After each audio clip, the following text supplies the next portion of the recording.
I'm Anthony Forrest, the president of Steel COD, and I'm here with John Beresford, our VP of Sales, ready to discuss all things appliances. Okay, John, the showroom floor is covered with stainless steel appliances, which everyone is touching and testing. And so what's popular is a fingerprint-resistant stainless. And this scares the hell out of me on the floor because this feels like overpromising. This feels like it's going to be like the metal in Men in Black that's going to burn your fingertips and guarantee not to make any smudges or make anything. But it's not the reality of it. So I'm scared to say, hey, this is fingerprint resistant. They're going to hear this is fingerprint proof, and now I'm dead in the water. What am I doing here on the floor with this feature? Yeah, you're 100% right. And this one drives me crazy. It sounds like it drives you crazy too, because listen, it's one of those few instances where the truth is right in the name, right? I mean, if you look at fingerprint resistant, it's not fingerprint proof. Otherwise they would have told you that, right? And the second a brand chooses that word, they're telling you exactly what to expect, right? The problem isn't, it's really in the marketing, that lets people kind of believe otherwise. And salespeople just don't take the time to fully explain exactly what that means, right? And, fingerprint resistant just means fingerprints show less, okay? So they're still going to show. They're still going to smear.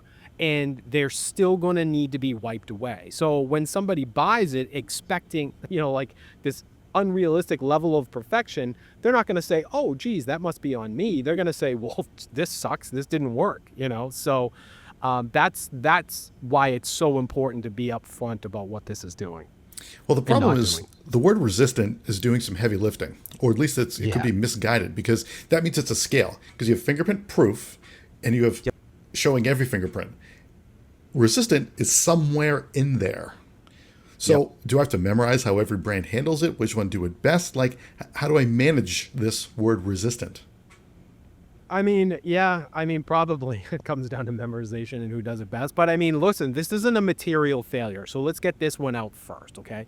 It's really an expectation failure, right? Because fingerprint resistant coatings, all they are, if you don't know, they're just light surface treatments. That's all they are. They're meant to reduce contrast, right? They don't stop oils from transferring and all that stuff that you hope that it's going to do.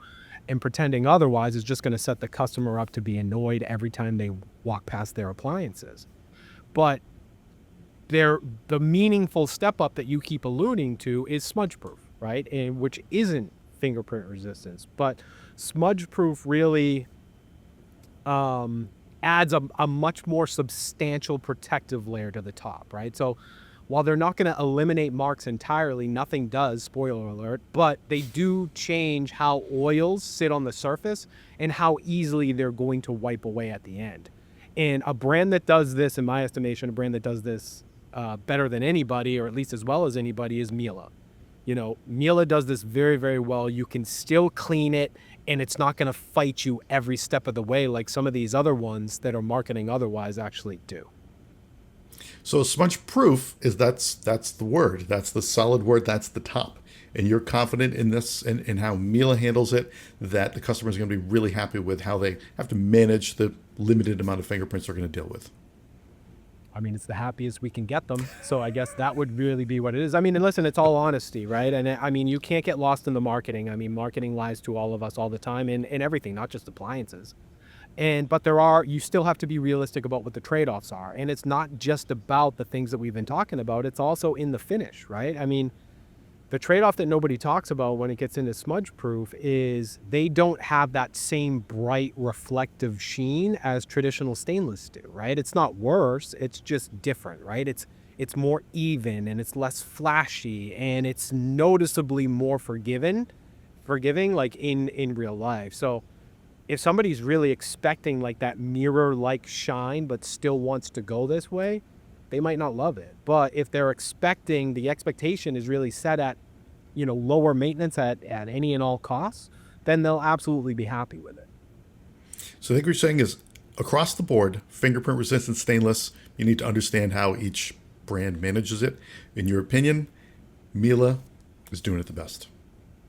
Yeah, I think so. Listen, fingerprint resistance, and I just want to say this, it's not a scam, okay?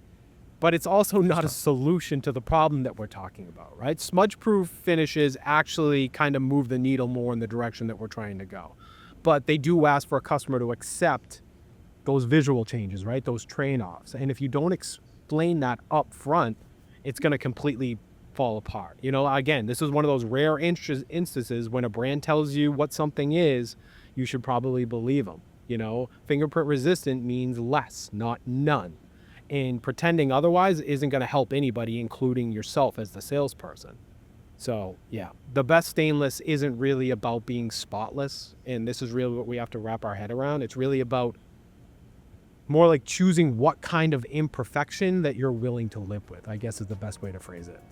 We drop a new episode every day of the week, including weekends. Don't forget to rate and subscribe wherever you listen to podcasts.